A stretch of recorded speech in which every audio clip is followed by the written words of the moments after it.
Inuman na. Hindi, may tumawag maagang maaga. Chicken daw siya.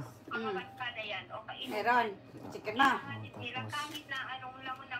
Tapos, Ano sasagutin? Pag ganyan. tapos yun. Doorbell naman siya. So ibig sabihin, Maraming sinundo doorbell mo eh. siya, Ha? Christopher. Pagka-close pa, huwag ka sasagot pag nag-doorbell. Kailangan mo talagang katukin yung 342 na yun. Ikaw ah, hindi ako Singilin mo nakatok sila, doon. singilin. Sinabi mo na di ba kanina? Sino po yung nag-aya? Gantay na lang ng court yun. Paano? Singilin mo na singilin. Hindi pa yun. Okay, so siya ang nag-aya, siya ang nagsundo. Dalawa kami, sir.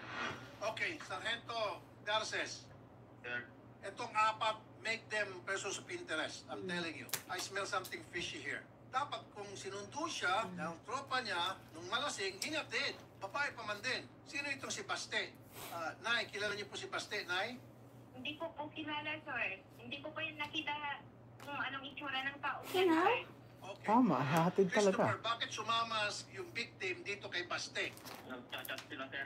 So sa pagkakalam mo, sila ba ay chatmate lamang o meron pang mas espesyal na nangyayari sa pagitan ng dalawa? Wala, sir. So ka-chatmate lang niya ito. Oo, sir. Tanungin kita, Christopher, meron kang ka-chatmate na babae. Pagkatapos, pinuntahan mo sa bahay, papayag ka ba? Babae siya, lasing na lasing, iwan ka sa isang lugar na unfamiliar siya. Oh. At saka may sana akong idadagdag, sir. Opo, ma'am. Hey! Hawak ni Baste. Siya po yung nag-surrender dun sa kapulisan. No more. Tama ba, Sargento? Hawak niyo? You always drink so much soda.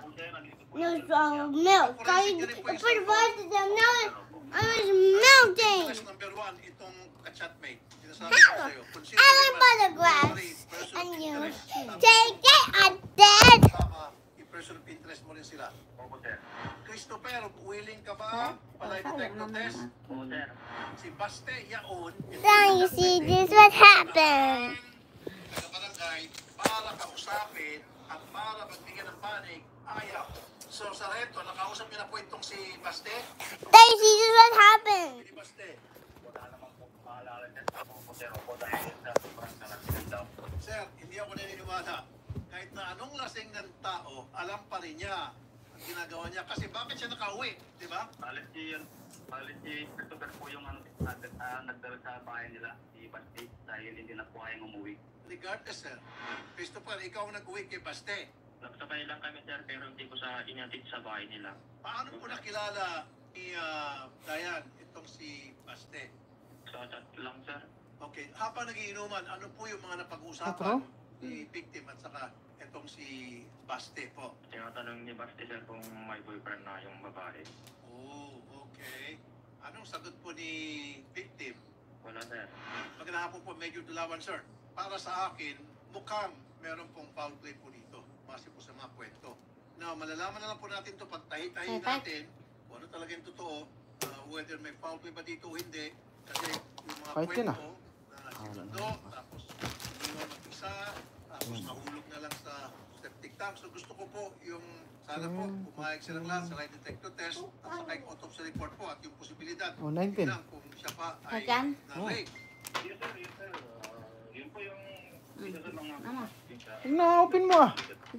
Medyo Panalo ka. tagal, bago lumabas po yung resulta ng autopsy report. Yun po, Sabintig ka lang. next week, sabi, sir, pero pala tayo araw. Next week po. Opo, asahan ko po Major Sir ha. Major Dulawan. Yes, sir. 20.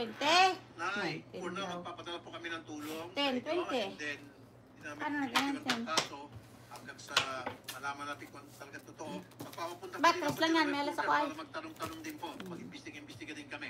Sige po, Ano siya, no? makabukas nandiyan ang reporter namin. Ano po? 15 ka rin ay. Para 12 lang, ha? tumulong sa inyo. Thank you. Salamat din, sir. Tama na, matulog na tayo ah. Hindi pa, isa pa eh. Busin, Naubos yan? busin ka ng pira ko ay. Hindi pa naubos? Sa akin din yung galing? Sa akin yan Yeah. tayo. Sa akin yan. Nagtumbling. Kinuha ni Bugoy ang tukod dyan eh. Pasaway bata eh.